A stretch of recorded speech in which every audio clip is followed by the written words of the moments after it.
Panvel HP petrol पंपला आपण आता पोहोचलेलो आहे. फुल व्हायब्रेशन चालू आहे रस्त्याला गर्दी नाही म्हणून, ट्रॅफिक नाही म्हणून ठीक आहे. आता या रस्त्याने जाणं मुश्किलच आहे. बेकार बेकार बेकार बेकार माणगावला आलेला आहे. नमस्कार मित्रांनो, मी सचिन जाधव, सचिन TFK चॅनल मध्ये तुमचं पुन्हा एकदा स्वागत. तर मित्रांनो, आज आपण चाललो आहोत आपल्या गावी रत्नागिरी लांजा खेरोसे जाधववाडी येथे.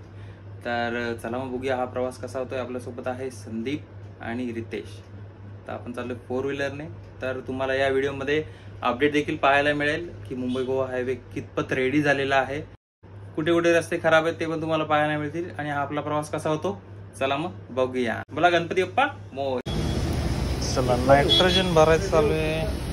ते पोचलो आहोत पनवेल HP पेट्रोल पंपला. चला, तर गाडीमध्ये आपण नायट्रोजन भरलं. खूप मोठी लाईन.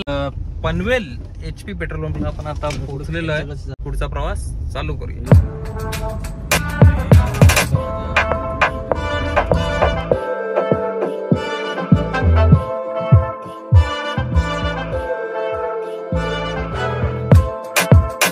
दत्त स्नॅक्स कॉर्नर मधून मस्तपैकी नाश्ता करून आता आपण निघालोय पळसपे फाट्यावरना. डायरेक्ट पेन पर्यंत पोहोचलोय. पेन पर्यंत रस्ता एकदम मस्त आहे, मक्खन आहे. तर बघूया आता पुढे नागोठणे पर्यंत जाऊया, तिथे रस्त्याची कंडिशन काय.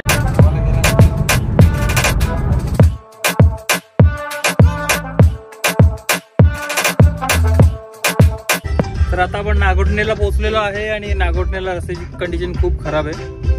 एक साइडला थोडंसं काम चालू आहे, एक साइडला तुम्ही बघू शकता की मोठे मोठे क्रेन लावलेले आहे. अजून रस्त्याचं काहीच काम झालेलं नाही. थोडंफार चालू आहे नावापुरतं, पण खूप कंडिशन खराब आहे. जवळपास 1 वर्ष लागेल अजून रस्ता तयार व्हायला पूर्ण.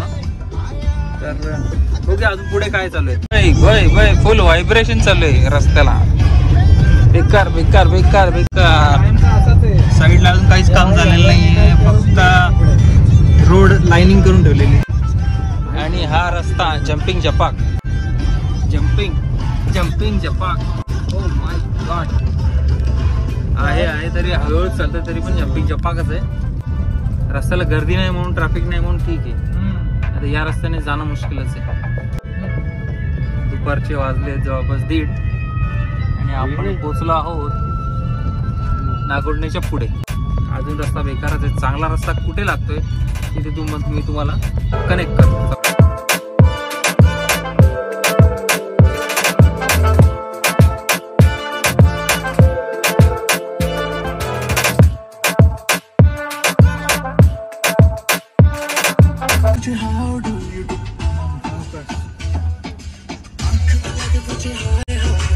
माणगावला आलेला आहे, आणि ट्रॅफिकचा थोडाफार अनुभव येतोय. एवढी नाहीये दुपारी असल्या कारणाने कोण बाहेर पडलेलं नाहीये. आणि आमच्या गाडीत म्युझिक चालू आहे.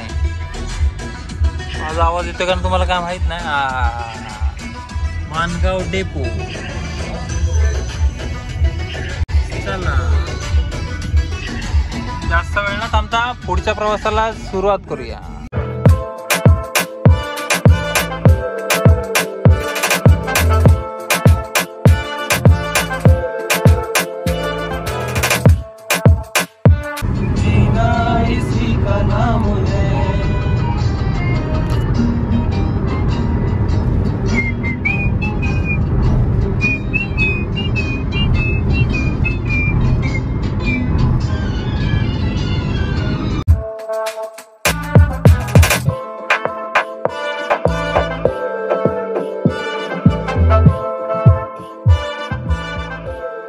तर महाड क्रॉस करून आपण थोडं बिरवाडीच्या पुढे आलेलं आहे, आणि रस्ता टापोटाप एकदम टकाटक रस्ता आहे पुढे, माणगाव आणि महाडच्या पुढे.